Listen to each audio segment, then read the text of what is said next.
আজকের রান্না বিউলির ডাল, আলু বেগুন বড়ি দিয়ে তরকারি, আলু ভাতে, পেঁয়াজ ভেজে মাখা। এর সাথে থাকছে সরষে মাছের ফ্রাই। এদিকে কড়াতে তেল দিয়ে দিয়েছি, তেল গরম হচ্ছে। মাছের গায়ে নুন হলুদ মাখানো হয়ে গেছে। এখানে ব্যাটারটা গুলে রাখা আছে। ব্যাটারে দেওয়া আছে পেঁয়াজ রসুন বাটা আর দিয়েছি বেসন। তার মধ্যে দেওয়া হয়েছে অল্প স্বাদ মতো নুন, আর ব্যাটারটা গলা হয়েছে ডিম দিয়ে।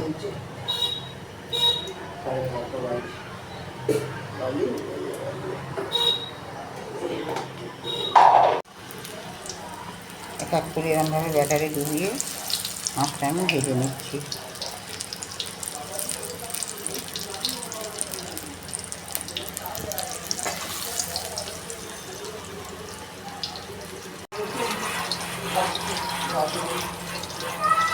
মাছ লাল লাল করে ভাজা হয়ে গেছে, এবার তুলব। আজকে রান্না আমার এই ছিল। ভালো লাগলে লাইক কমেন্ট শেয়ার করতে ভুলবেন না।